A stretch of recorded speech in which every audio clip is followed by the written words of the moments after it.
আরে ভাই, আপনি মুসলমান, শুনে যান। হযরত আবু বকর আমার প্রিয় নবীজিকে কি রূপ ভালোবাসতো। আমার প্রিয় নবীজি মক্কা থেকে মদিনায় হিজরত করবে 6 মাস আগে আবু বকরকে বলেছিল। তখন আবু বকর আর ঘুম দেয় না, বিছানার সাথে পিঠ লাগায় না, দরজার কিনারে দাঁড়িয়ে আছে রহমাতাল লিল আলামিন কখন আসবে আর আমাকে হিজরতের জন্য ডাক দিবে। তখন আমার রসুলকে আবু জাহেলের 40 গজ থেকে 40 যুবক এসে তাড়া করতে লাগলো। তখন হযরতে আবু বকর সিদ্দিককে ডাক দিল আমার রাসূল। তখন আবু বকর বলে, লাব্বাইক ইয়া রাসূলুল্লাহ।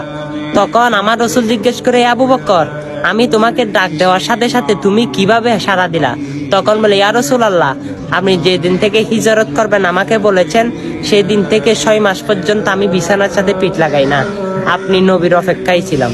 তখন হযরতে আবু বকর সিদ্দিক সামনের দরজা দিয়ে বাইর হয় না, কারণ আবু জাহেলের গোষ্ঠী জেনে যাবে আমার রসুল কোথায় গিয়েছে।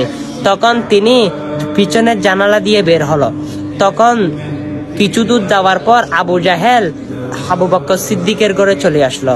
তখন আবু বকরের মেয়ে হযরতে আসমা ঘরের মধ্যে ছিল। তখন জিজ্ঞাসা করে, তোমার বাবা কোথায়?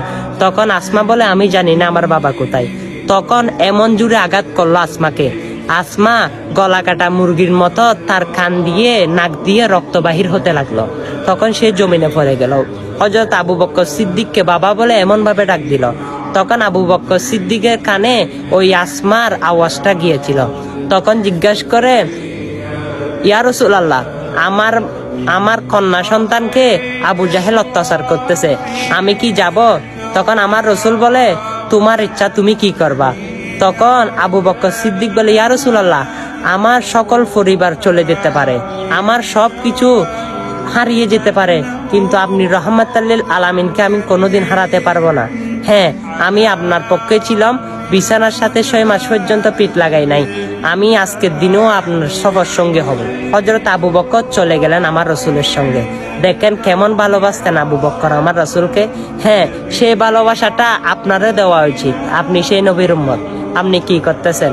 আপনি তো ভালোবাসা দিতে পারতেছেন না। হ্যাঁ, আজকে ভিডিওটা শেয়ার করে দেন, আপনার কারণে হাজার হাজার মানুষ ইতিহাস সম্পর্কে জানতে পারবে, কিছু সওয়াবের অংশীদার হতে পারবে। আমিন।